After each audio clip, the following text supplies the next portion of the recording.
quant à la question qui touche à la corruption, d'où vient-elle?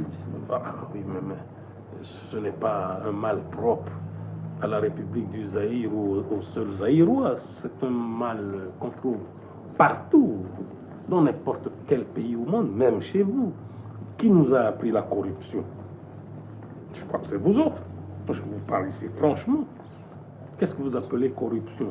Avant mon avènement, de 60 à 65, lorsqu'on venait avec de l'argent, dire par exemple à un politicien, allez, faites ceci, faites cela. Lorsqu'on va chez un militaire, allez, prenez l'argent, il faut renverser Mobutu, il faut provoquer des troubles. Tchombe, s'il a été à la base de la corruption, pardon, de la sécession, c'est parce qu'on l'avait corrompu. Ce n'est pas un mal, une nouvelle invention du Zaïre. C'est de l'importation. C'est pourquoi nous combattons ce mal d'importation. Vous êtes montré très sévère l'autre jour dans votre discours en faisant allusion au fait que cette corruption s'est peut-être installée à tous les niveaux de l'administration. Vous avez parlé d'un grand nettoyage. Est-ce que vous croyez que c'est possible? Est-ce que vous n'allez pas faire énormément d'ennemis? C'est déjà en cours. Ennemis dans ce pays, non. Au contraire. Au contraire. Le chef ne peut pas tenir deux langages. Un langage pour épater la foule et un langage pour faire plaisir aux amis et tout ça.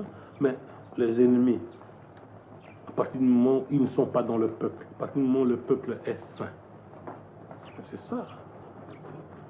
Ça suffit en fait. Mais pour réaliser ce grand nettoyage, entre guillemets, il vous faut une discipline très grande de la part de votre peuple, et on aborde alors le problème politique que vous avez d'ailleurs aussi abordé dans votre discours. Depuis 1967, le Zaïre connaît un parti unique. C'est le régime du parti unique. Un parti national. Un parti national. Certains diront que ça ne laisse pas le choix entre plusieurs partis.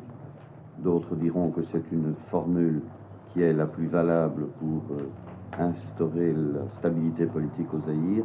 Qu'est-ce que vous dites pour défendre? Entre nous, franchement, monsieur François, voilà. Maintenant, en le disant, vous péchez vous-même. C'est un péché contre l'authenticité. Parce que, autant me dire à moi, tant que vous n'aurez pas autant de partis politiques comme en Belgique, bon, ce n'est pas de la démocratie. C'est ça. Mais comment voulez-vous que je puisse, moi, Zaïrois, agir en belge? Moi qui ne suis pas belge. Moi qui ne suis pas français. Comment voulez-vous un seul instant que je puisse jouer aux penseurs belges, aux penseurs anglo-saxons, français? Je ne suis pas anglo-saxon, je ne suis pas belge, je ne suis pas français ni italien. Je suis zaïrois. Mais vous êtes, vous autres, un monde d'opposition. C'est dans l'opposition que vous essayez toujours de trouver la vérité. Mais par contre, nous, Zaïrois, nous sommes plutôt un monde de juxtaposition. Nous sommes pour le dialogue. Et puis le chef chez nous, ça ne se discute pas.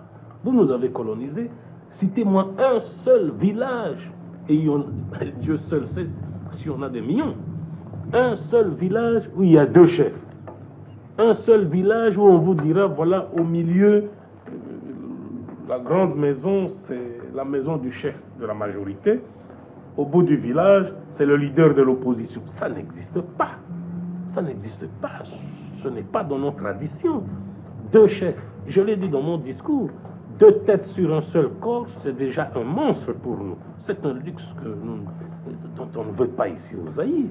Le chef d'abord, ça ne se dispute même pas. Donc pour vous, tant que les gens de l'opposition n'auront pas sifflé Mobutu, n'auront pas jeté des pierres sur la voiture de Mobutu, donc la démocratie n'existe pas au Zaïre. Mais le jour où on proclamera pour le Zaïre 4 partis politiques, allez, pam, pam, pam, les caméras arrivent, les caméramens pour filmer, bagarre au Zaïre, le Parti démocrate chrétien, majoritaire, le Parti socialiste en seconde position. Ce n'est pas propre aux Aïrois, ce n'est pas propre aux Bantous que nous sommes. Nous ne sommes pas belges. Vous risquez de pécher contre l'authenticité. Laissez-nous vivre comme nous l'entendons. Prenez-nous tels que nous sommes. Pas comme vous voudriez que nous soyons.